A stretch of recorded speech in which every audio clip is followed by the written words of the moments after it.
माता की। अरे एका फार गरीबाला तिकीट भेटली आहे, तुमचाही कधी नंबर लागू शकतो। तुम्ही सगळे महायुतीचे कार्यकर्ता आहे, तुम्हाला आज अविनाश भाऊच्या माध्यमातून एक तुमच्या मनात आज जगली आहे आणि ती आज तुम्ही जाणून ठेवा की कधीही तुमचाही नंबर लागू शकतो। म्हणून जोशात दोन्ही हात वर करून भारत माता की, भारतीय जनता पार्टीचा, महायुतीचा, हिंदवी स्वराज्याचे संस्थापक छत्रपती शिवाजी महाराज यांना अभिवादन, यांना मानाचा मुजरा करतो। भारतरत्न परमपूजनीय डॉक्टर बाबासाहेब आंबेडकर यांना अभिवादन करतो।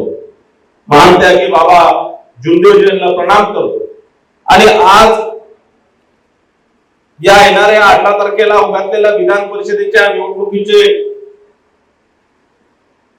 महायुतीचे उमेदवार अविनाशजी ब्राह्मणकर यांच्या या सभेमध्ये, या प्रचार सभेमध्ये इथे आवर्जून उपस्थित झालेले आपल्या दोन्ही जिल्ह्याचे लोकप्रिय व लाडके नेते, आपले इथचे भूमिपुत्र सन्माननीय प्रफुल्लभाई पटेल साहेब इथे उपस्थित, माझे मोठे बंधू तिरुडाचे आमदार विजयभाई रामदाले, माझे बंधू माननीय विनोद अग्रवाल, सन्माननीय राजकुमारजी बडोले साहेब, सन्माननीय माझे मित्र तुमचे आमदार राजूभाऊ कारामोरे, लोकप्रिय नेते संजय भाऊ, इथे मंचावर उपस्थित आमच्या भारतीय जनता पार्टीचे दोन्ही जिल्ह्याचे संघटन मंत्री माननीय बाळाभाऊ अंजनकर, जिल्हाध्यक्ष अशोकभाऊ गोडाने, सीताताई लहानगाले,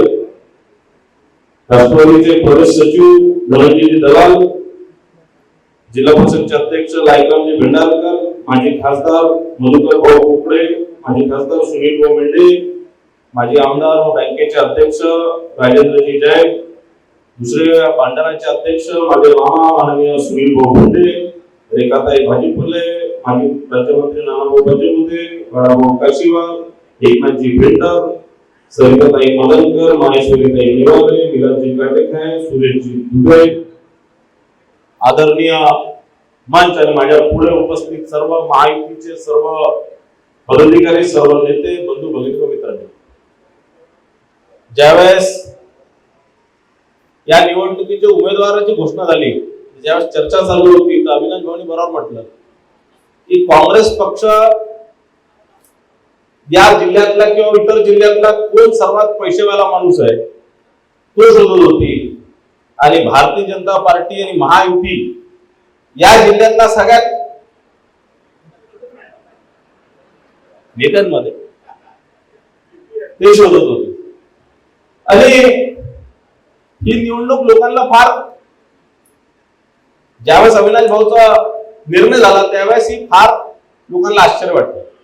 आणि मला असं वाटतं काल रात्री ज्यावेळेस 9:30 वाजता ही नावाची घोषणा झाली, टीव्ही चॅनलवर दिसला, अविनाश भाऊंचा फोटो दिसला, त्यावेळेस संपूर्ण महाराष्ट्राला याचा धक्का बसला।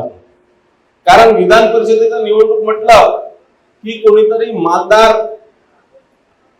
माणूस ही निवडणूक लढतो, पण यावेळेस भारतीय जनता पार्टीने ठरवलं होतं की यावेळेस साधारण व्यक्तीला आपण ही तिकीट द्यायची आणि त्याला निवडून आणायची।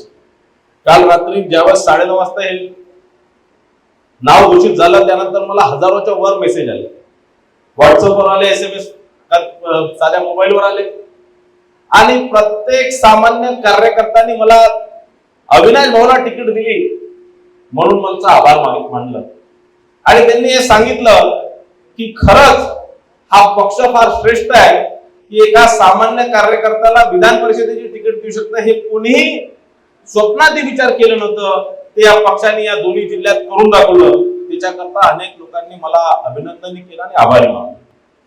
2016 मध्ये या सीटवर मी स्वतः लढलो, आणि त्यावेळेस मी नागपूरवरून इथे येऊन ही निवडणूक लढलो होतो, त्यावेळेस भाजपकडे 100 मतं होती, आणि बाकी माझ्या विरोधात त्यावेळेस राजू भैया लढले होते, प्रफुल्ल अग्रवाल लढले होते, त्यांच्याकडे फार मोठं मताधिक्य होतं। त्यावेळेस मी हिंमत करून तुमच्या सगळ्यांच्या आशीर्वादाने कुठेतरी या जिल्ह्याचं भवितव्य बदलायचं आहे, कुठेतरी देवानेच मला या जिल्ह्याचं भवितव्य, या दोन्ही जिल्ह्यांचं भवितव्य बदलण्याकरता किंवा इथे विकास करण्याकरता, इथे सामान्य लोकांसोबत आपली नाळ जोडण्याकरता, सामान्य लोकांचे कष्टकऱ्यांचे काम करण्याकरता मला पाठवलं. आणि म्हणून चमत्कारिक रूपाने मी इतक्या मोठ्या प्रमाणात त्यावेळेस निवडून आलो. आणि आज ही संख्या दुपटीने आपल्याकडे आहे, तिपटीने आपल्याकडे आहे. म्हणून ही 100% आपण ही निवडणूक जिंकू. आपल्याला आणखीन एक सांगतो, ही निवडणूक तसं ही विधान परिषद 6 वर्षाची असते. मी 2024 मध्ये परत आमदार झालो. माझी 2030 पर्यंत माझी प्रफुल्लबाईची मला वाटतं 2032 पर्यंत आहे, 30 पर्यंत, म्हणजे माझी आणि प्रफुल्लबाईचा टर्म आता 2030 पर्यंत आहे. पण मी तुम्हाला सांगतो, ही जी अविनाश भाऊची टर्म आहे 3च वर्षाची. कारण अविनाश भाऊ काही लाल बिल्लावाला नाहीये, वरच्या सभागृहावाला नाही, तो खालच्या सभागृहामध्ये आहे, तळागाळातला नेता आहे. 2029 मध्ये ही सीट खाली होणार, अविनाश भाऊ परत खालच्या सभागृहामध्ये जाणार, हे तुम्हाला सांगतो. आणि अविनाश भाऊ आता 18 तारीख आपण निवडून येणारच आहे 20 तारखेला. पण त्यानंतर आपल्याला तळागाळातच राहून तळागाळातल्या लोकांसाठीच आपल्याला हे प्रतिनिधित्व दिलेलं आहे. राजू भैयांनी आपल्या भाषणामध्ये सांगितलं की राजू भैयांनी सुरुवातच अशी केली की अविनाश की तकदीर बुलंद है, पुस्तक क्या अविनाश की तकदीर बहुत बुलंद है. राजू भाई, मैं आपको बोलना चाहता कि अविनाश ब्रह्मंकर की तकदीर तो ठीक है, तकदीर को लगती है, और उसकी मेहनत है, उसकी एक निष्ठता है, उसकी भारतीय जनता पार्टी में जब से आए तब से अपने पक्ष के प्रति, कार्यकर्ता के प्रति जो उसकी भावना है, और जो सामान्य लोगों के साथ ग्रासरूट सामान्य लोकांसोबत जे तिची तळमळ, त्या लोकांच्या कामांसाठी, तळागाळाच्या लोकांसाठी जी तळमळ आहे, आणि त्या सगळ्या सामान्य लोकांच्या आशीर्वादामुळे कुछ कुछ चीजें दवा से नहीं दुआ से हो जाती है. ये किस्मत से नहीं, ये सामान्य जो लोग है, एकदम सामान्य जो लोग है, जो खेत मजदूर है, जो किसान है, उनके सबके आशीर्वाद से ये यहाँ पे आया है. ये मैं आपको सब करता बताऊं. आपल्या पक्षात भाजपमध्ये काही दिवसा पहिले भाजपमध्ये असलेले, नंतर मग काँग्रेसमध्ये गेलेले तिकीट मागत होते. आणि मला सांगण्यात आलं की बाबा, मला फोन आला की हे जे आज काँग्रेसचे जे उमेदवार आहेत त्यांना तिकीट द्यायची काय. आणि मी त्यांना हेच सांगितलं की कोणत्याही कार्यकर्त्याला द्या, पण तो भारतीय जनता पार्टीचाच कार्यकर्ता असला पाहिजे. आयात दुसऱ्या गावातून किंवा दुसऱ्या पक्षातून कोणताही आयात उमेदवार इथे नसला पाहिजे. आणि पक्षाने माझे मान्य केले, त्याबद्दल मी पक्षाचा आभारी आहे. आणि त्यावेळेस मी त्यांना सांगितलं की यावेळेस आपल्याला जर खडा जमिनीवर लढणारा, लोकांसोबत नाळ जोडलेला एक नेत्याला इथे तिकीट द्यायची आहे, पक्षाने तो निर्णय घ्यावा. सर्वात पहिले माझी इच्छा, संघटनाचे प्रतीक असलेले आमचे नेते बाळाभाऊ अंजनकरांना तिकीट देण्याची माझी विनंती होती. पण मी बाळाभाऊला बिना विचारता ती विनंती पक्षासृष्टीकडे, मुख्यमंत्री साहेबांकडे केली, इतर लोकांकडे केली.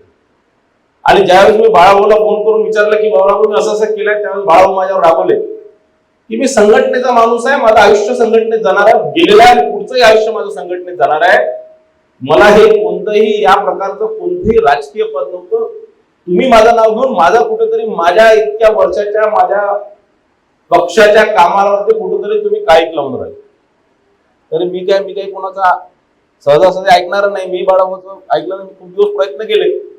पण ज्यावेळेस मी 3 दिवसाआधी ज्यावेळेस सांगण्यात आलं की हे निर्णय होण्यात थोडं उशीर होत आहे, तुम्ही जितके इच्छुक उमेदवार त्यांचे फॉर्म भरून टाका. त्यावेळेस मी बाळाभाऊला फोन केला की बाळाभाऊ, अविनाश भाऊला फोन केला की तुमचं फॉर्म तयार करा. प्रकाश बाळाबोदेला फोन केला, तुमचा फॉर्म तयार करा. बाळाभाऊला फोन केला तर बाळाभाऊ बोलले मला लढायचंच नाही आहे, तर मी फॉर्म कशाला भरू. आणि बाळाभाऊने तो काही फॉर्म भरला नाही. आणि म्हणून तिकीट नाकारणारे आमचे पक्षाचे नेते, त्यांचा एक आदर्श आपल्या पुढे आहे. लोक तिकीट मागण्याकरता काय काय नाही करत, कुठे कुठे नाही राहत, पण ज्यांना फोन करून सुद्धा विनंती करली त्यांनी अशा तिकीट नाकारणारे असे आमचे महान बाळाभाऊ अंजनकर आहेत. हे या माध्यमातून निश्चितच आपल्याला सांगू इच्छितो.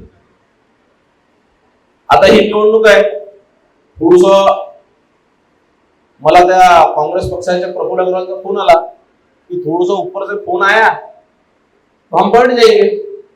मतलब नहीं, मेरी तो इच्छा तुमने लड़ना चाहिए, तो थोड़ा तुम्हारा भी जेब ढीला होना चाहिए, और हमारे जो नगर सेवक वगैरह जो थोड़े बीपीएल यादी में, उनकी भी बीपीएल यादी से ऊपर होना चाहिए।